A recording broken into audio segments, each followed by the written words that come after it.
they're actually saying that they are more healthy, mentally health, and they feel they're being more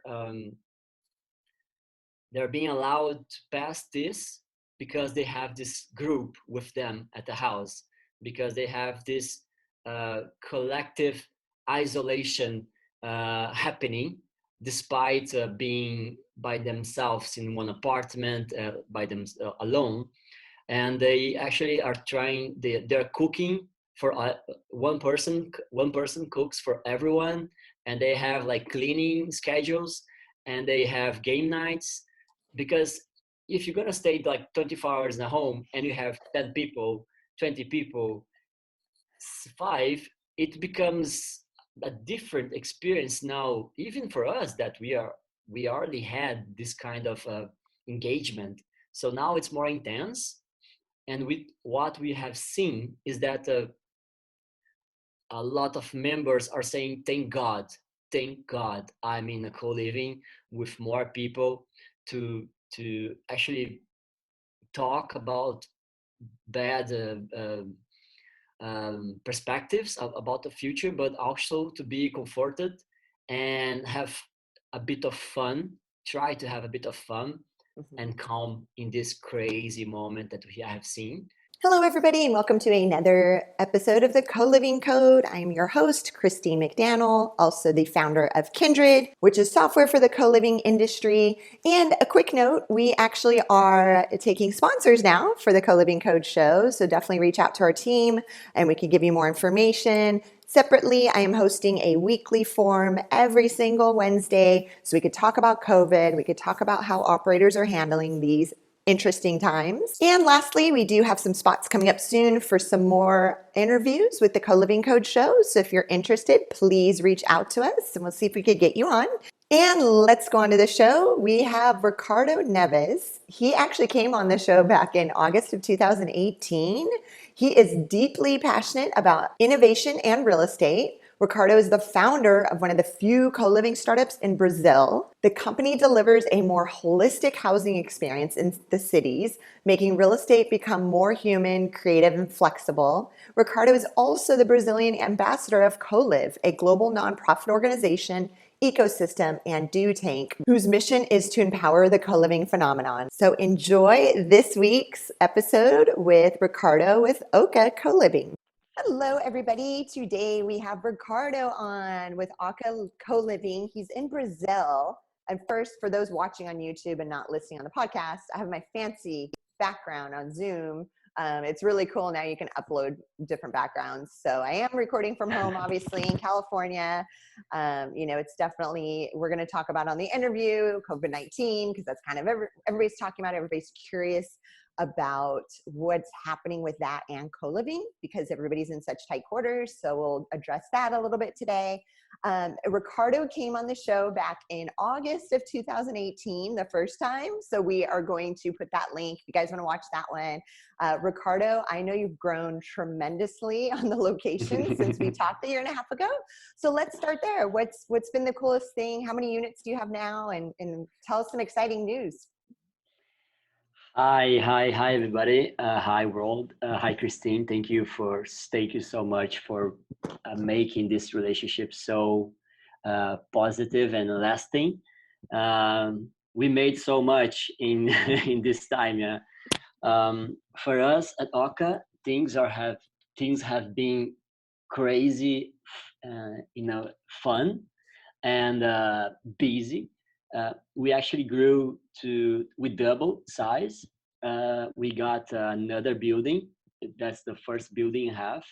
And we did 3 consultancy projects on the side.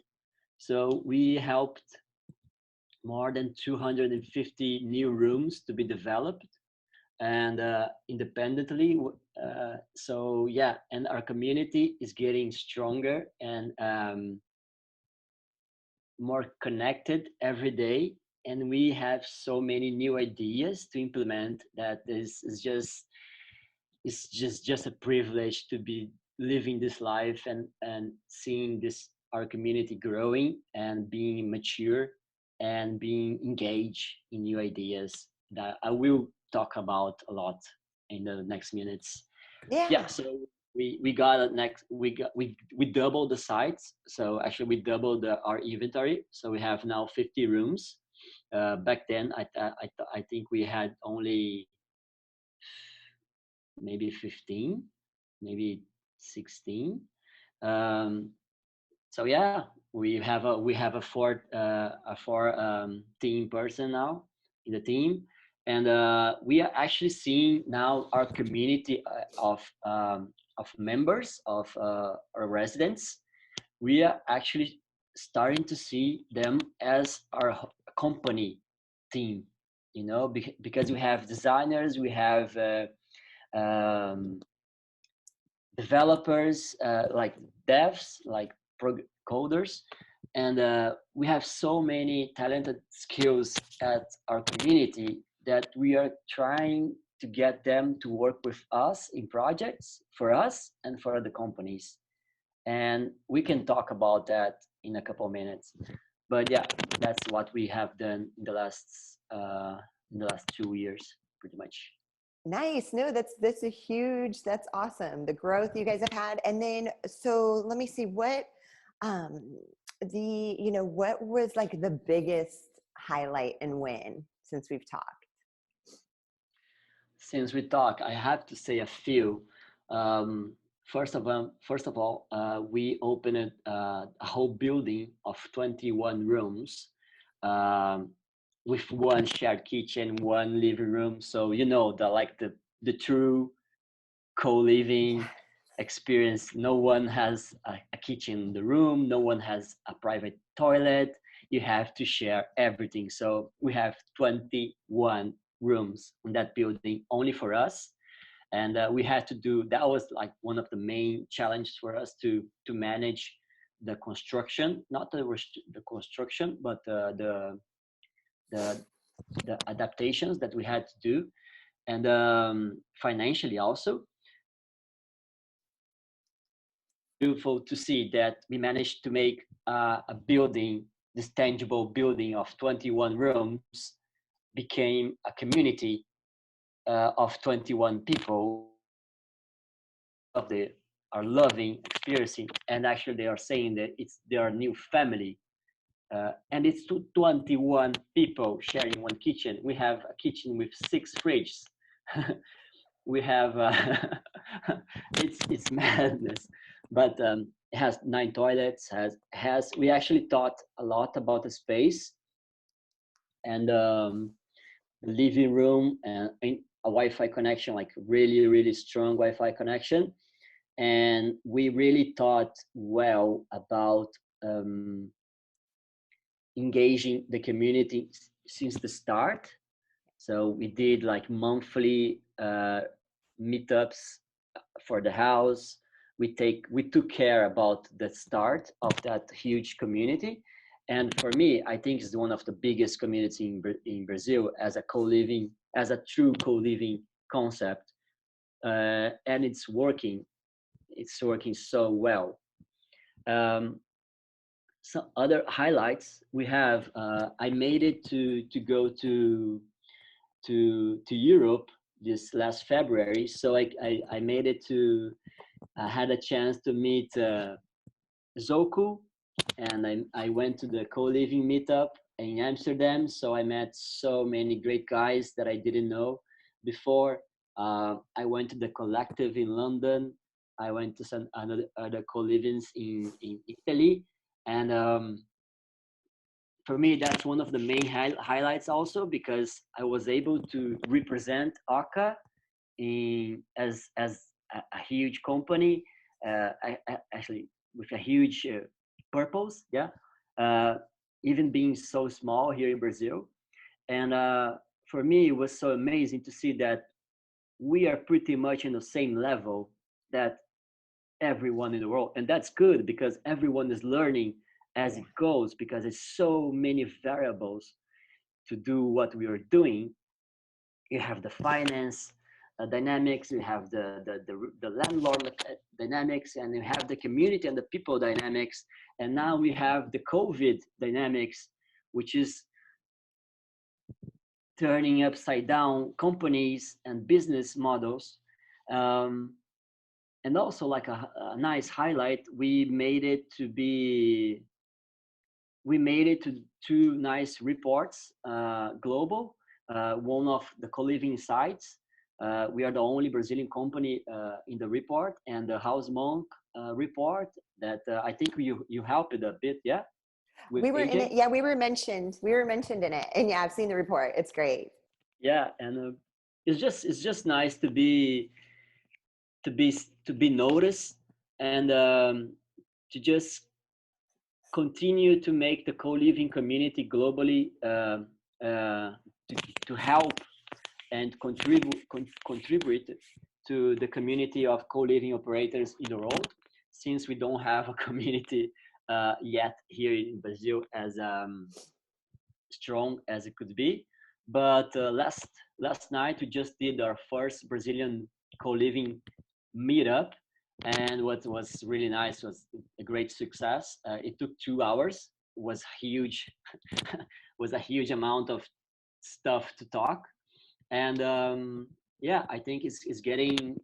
We are accepting this position to connect the world with Brazil and be the voice of co-living in Brazil, because we have to say we are quite good on what on co-living in Brazil, so it's Yeah, fun to do it. that was my next question. How many different co-living operations or brands are in Brazil right now? Maybe 5 or 6. It's so zero. It's so early adopted yet. And oh, one huge highlight also, Christine, I got a chance to meet Drawer Polleg. Oh, yes. Yeah. Did you see him speak? Yeah, I actually Okay. got the chance to go to his book launch. Yay! Shout out to Drawer. He's been on the show. If you guys haven't checked it out, I think he came on back in January of this year. So you got to meet Drawer. Yes. I got to meet Drawer personally. I have been following him for the last months on LinkedIn, and his book is just the Bible of real estate innovation right now. If you that are seeing this video don't know, you have to know. You have to read it, and that was definitely one of the highlights of my last months. It's me. Yeah. No, speaking with him. No, I totally get it. And then let's definitely jump into the COVID-19 situation. You know, right now we're recording this on April 8th. Definitely the US is kind of this is supposedly going to be the worst week right now for us. For Brazil, you know, are you guys all completely quarantined? Yes, not completely quarantined, like yeah, I would say highly, but the shops are closed, the shopping malls, a lot of business, but the government doesn't is not saying that you have to stay in your house, and it's illegal to go outside. They're just closed the whole shops and commercial businesses. Um, for us, as the COVID impact, we have seen five members uh, actually choosing to leave our co-livings to stay with their family and girlfriends and boyfriends, and so we lost five members, and they decided to leave, and we are seeing that a lot of members have lost their jobs, so we started to offer discounts. We offer 50% discounts in some cases for 2 months to help them grow, to help them pass this moment. And it's a moment of uncertainty for everyone, yeah. Yeah. So we will have to talk with our landlords to also embrace that moment for us, because our revenue just dropped at least 50%, 15% in this moment. So I think it's a moment that every business, every level in the chain has to make it its best to help up and down, you know. Mm-hmm. And for us, that we are co-living operators, that our business is to uh, offer a house to people and offer a safe place. We cannot see other way to embrace this moment with our residents and say, okay, don't worry, you're not gonna be on the street, you're not gonna be out of our place. We're gonna pass through this together. So let's talk, let's be transparent about it, and let's find creative ways to to fill this gap, to make transactions.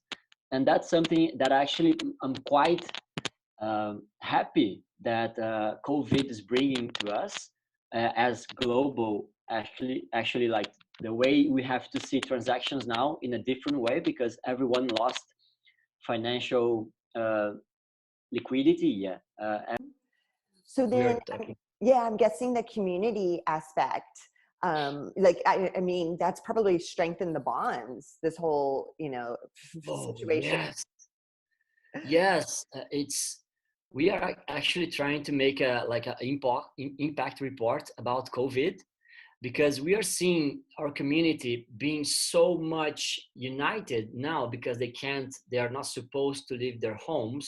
So there is so much interesting thing going on. People are engaging a lot more in the community areas. Of course, we as a company, we we made like a safety and healthy protocol of behaviors and stuff that had to change in the day-to-day routine. But as like the intangible experience, the members are actually being they're actually saying that they are more healthy, mentally health, and they feel they're being more they're being allowed to pass this, because they have this group with them at the house, because they have this collective isolation happening, despite being by themselves in one apartment, by them alone. And they actually are trying, they're cooking for one person cooks for everyone, and they have like cleaning schedules, and they have game nights.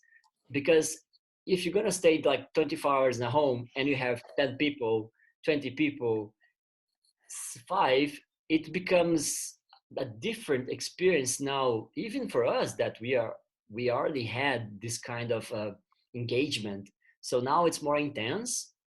And with what we have seen is that a lot of members are saying, thank God I'm in a co-living with more people to actually talk about bad perspectives about the future, but also to be comforted and have a bit of fun, try to have a bit of fun Mhm. and calm in this crazy moment that we have seen. So yeah, I No, think that's is good. And like, this has been we've done it in our home. Our home's big enough, but then over the weekend, I think we just were like threw caution to the wind, because we had a big, like, it was almost like a group, slumber party on Saturday. Like, we laid out a bunch of blankets and we hung out and played music. The 6 foot rule, out of curiosity, because again, we were being really good about it. And now we kind of figured, if somebody has it, we probably all have it by now. Hopefully not, nobody's gotten sick. We threw caution to the wind over this past weekend. Are your members staying 6 feet apart at all times in the house, or not really? I mean, if they're playing board games or not. yeah. That we don't see as something easy to make in the houses, Yeah. but we implemented different adaptations. So it's only 4 to 5 people in each common area Mhm. at the same time. Oh, And they are actually um, consciously, they are actually doing what they can, but it's impossible, yeah, if you live in a house okay. of plenty of people, to be 2 meters away all the time. But as much as is possible, they are taking care of so much of the risks of being infected and not going to the streets, Mm-hmm.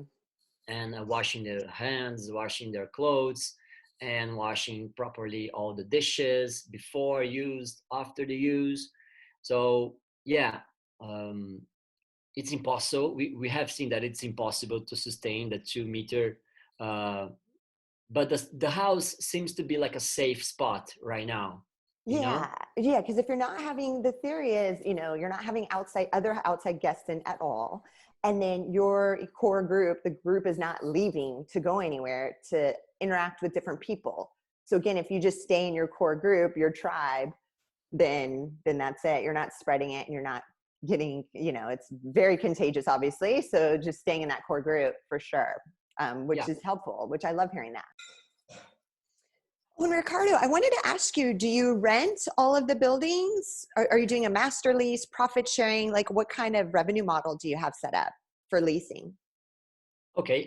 Over here in Brazil is not really common at all leasing. So we just do traditional rent. So we rent and sub rent, of course.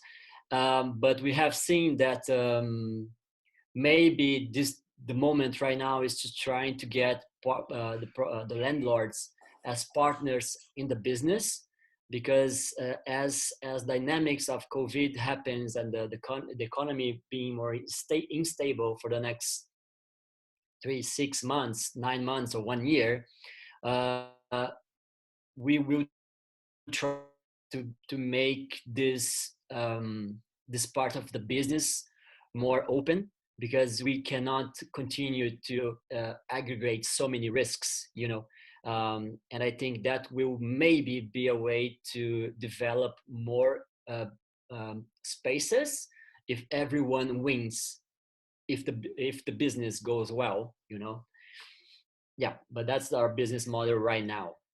And I know you just recently held a meetup. Was that through, I know you're ambassador for Co-Liv, is that correct? Yes, I'm a happily Co-Liv ambassador here in Brazil, and it's so fun to be around these guys, Guy, Fabrice, all the other ambassadors, Lucas from Zoco, and so yeah, we did last night our first virtual meetup. We had people from 4 countries. We have four co-living operators from Brazil, nearly 300 rooms under management of combined, and a lot of other guests, just like a normal people, empathetic with the concept. It was super fun to do it. That's so great. No, I saw the one you guys did in person in Amsterdam. I saw the photos. I was so Yes. jealous I couldn't be there because it was so many familiar faces, right? That's Yeah. awesome. And And I got then, yeah. I got the chance to sleep at the Zoku loft. Oh, so cool, Ah! right? I just wanted to live there forever. No, did you have did you go upstairs and did you have food there? Yes, no, So good. oh, wow, it's definitely one of the greatest experience of design and architecture and community that I have ever had. So I'm really grateful for Matt Lesniak from Conscious Co-Living, and Lucas for making that special night happen. It was so amazing. The pictures are amazing, but the actual life and the real moment, it's a lot better. No, I feel, and I swear people are gonna think Zoku is like sponsoring my show, the show. They're not, because I mention them all the time, and it's because you're right. Like just being there and the energy and the friendships, like it is like nothing in this world. Like same as you, when I was co-working there for a couple months, and I've also stayed there. But I ate there every day when I was co-working, and yeah, I didn't want to leave. I miss it tremendously. I need to talk him into opening one in California. Yes, yes, they're going to Paris, they're going to Austria, yeah. I They're saw, yeah, I know that. It's exciting. It's a great concept. That's great. So, okay, well that's a great question, but maybe we just answered it already. What are some of your favorite co-living brands around the world? I have to say Zoku. Um, I'm still quite a fan of the collective. I think they're really bold and they just are really thinking big all the time.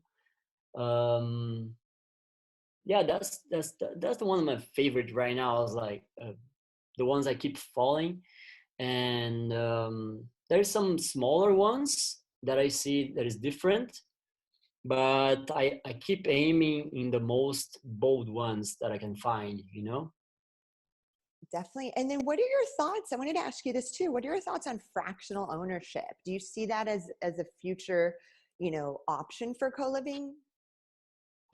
I remember we talked about that the first meeting we have.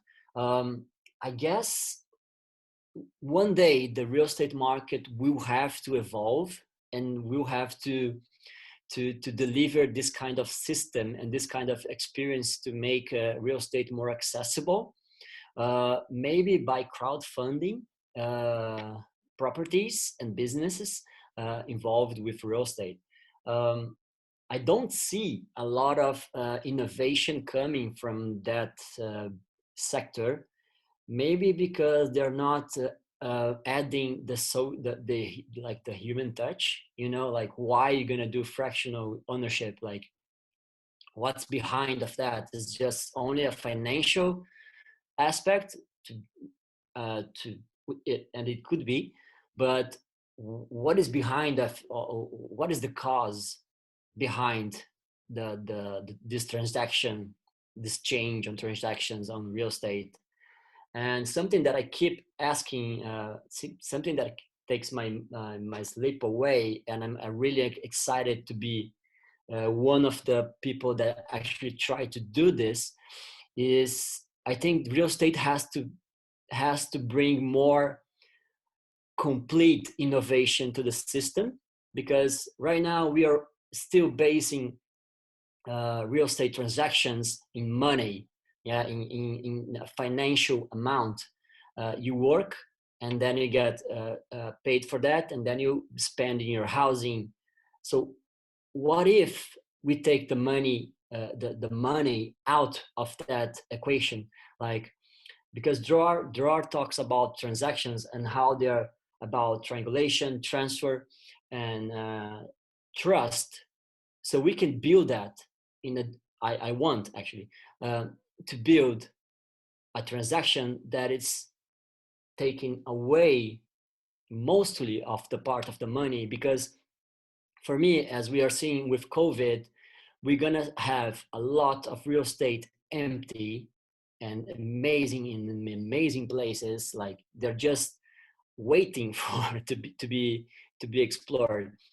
And we're gonna see a lot of people needing for house, and a lot of skilled, creative, talented people wanted to exchange what they have.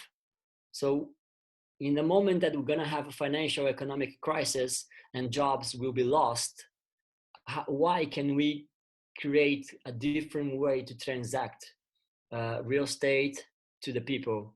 And I guess Oka will lead this movement, because I think that will actually try to create the innovation that we need to the real estate market, and make a like a Spotify revolution in this asset class that we know is the biggest one uh, in the world, but is always dependent on capital all the time, for the rent, for the investment, for the utilities. But we should try to innovate on that. And I see at when you have a strong community and you have an engaged community, people will be willing to exchange house for skills. And you just have to find the product, the transaction process, or the system, or maybe the idea, to make it sustainable and manageable. and I'm so rushed with that idea. So I think it get combined with the fractional ownership in some ways, uh, but I guess everyone has to follow and implement what they believe. And fractional ownership, I think, is more financially a system, and I want to create something that is more about the human aspect of and skills and temporary housing, and without the money inside of the transaction. Awesome. No, we'll definitely see what the future holds. I think that's a great idea. Some of those points for sure. Okay, I have another question. And don't name any names of the co-living operators or the brands, but do you have any concerns about how some of these operators are currently operating? Again, don't say any names, but do you have any concerns? Yeah, of course. I have plenty of concern about over here in Brazil. I see a lot of small, medium, and big companies talking about or even branding themselves as co-living, but they don't even hear their clients. They don't even listen to the community. They just offer the rooms and they brand themselves as a co-living, but and then they come to ask us like, okay guys, how do you do community management? How do we create events and make them do videos for us? And like, okay, you cannot expect that the person living with you will be happily and wanting to help you if you don't fix the Wi-Fi, if you don't hear them about something about the structure that they want to complain, if you don't have this connection. Is not, if you don't talk about the serious stuff and maybe the conflicts in the house, like the intangible stuff that is going in the house, how do you want to expect to people be happily about events and doing stupid things to post on the social media if you're not being authentic about the relation? So you have to nurture that relation, and we know it's so hard to do it, so challenging to do it, but it's the only way to build a strong community and a strong co-living business. So my fear is that they keep branding and surfing this wave of co-living, and something really bad happens inside, and then the media will say, okay, this happened because co-living is bad because la la la, something happened, like maybe some robbery, maybe like assault, and or maybe just people being really disappointed with the concept, and they're just gonna talk bad about co-living, and it's not. It can transform the person if it's done better, but the brand has to be responsible, not about fun moments, but true moments, and that's for small, medium, and big co-livings. Nevertheless, the structure, but why they're doing, why, like, why are you doing this co-living business? So if you're not doing it for the right movement, try to get a community manager that actually are doing for this right movement. So if you're not the hard person of the co-living, okay, I understand. We don't have to judge people, but try to get the community manager, that person, and you have to be in synchrony with them, because otherwise people and emotions always will tend to be a problem. No, very well said. And it's not just in Brazil that, there's just regular buildings being built and they're saying it's co-living, but there's no community and it's just honestly like regular multifamily living. So it's not just Brazil, it's actually around the world that that's happening. But I agree, sooner or later, like it's going to come out in reviews and it's going to, that they're like, okay, this wasn't co-living. This was just a roof over my head. So I think it'll kind of separate out over time for sure, probably pretty quickly. So I definitely Yes. had one last question I wanted to ask, which is, what's one piece of advice that you would give, anyone watching or listening to the show? Maybe they're already an operator somewhere in the world, or maybe they're thinking about, starting a co-living concept. What would be some advice you would give Maybe two. Just study everything that has the co-living name on it. There is so many academic theses. There is so many reports, social impact reports. There's so many companies doing different ways. There's so many videos. There's so many content already, at least outside Brazil. But and the second, live in one co-living. If you want to invest, if you want to do something, be a user before you fucking. Oh, sorry. them? Okay. You can cuss on my show. It's cool. Be the user. Just experience this concept. Find one. Change cities. Come to Porto Alegre if you're not from other cities, if you're not from here, but experience this, and then you try to implement and apply what you want to do different. But just don't assume things only by studying. Live the concept. No, yeah, that is honestly the first time anybody's given that advice, and that is incredible advice. I agree 110%. Definitely live in one part-time, try to live in more than one, and get a feel from the user side, the consumer side of what the concept can feel like. That is great. I love that Yes. advice. Any last points, Ricardo, before we wrap up?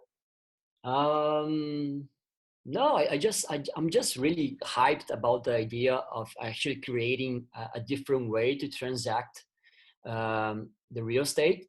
So I guess like if one co-living company can try to implement that, Oka will be that one. And for us, I just think about the collective power all the time. So um, I'm really expecting, hopefully expecting, to one day be a crowd-funded co-living company as like BrewDog, because it's possible right now, and that would be my dream. That would be my dream, because then we are taking the power of the financial power of the collective people outside Oka, or maybe inside even, and then we are making a collective impact with the co-living. So that would be like straight perfect business and impact. Yeah, That so is that's one of my goals. awesome. Well, Ricardo, thanks again so much for coming on a second time on the show this week. We really appreciate it. Thank you so much for checking out today's episode. If you want to learn more about co-living, you could check out my book on Amazon, The Co-Living Code. And of course, if you're looking for the perfect software to power your co-living concept, check out Kndrd.io, Kndrd.io. Thanks. And a quick thank you to SPX Agency for all of the graphics, animation, and design on our YouTube channel.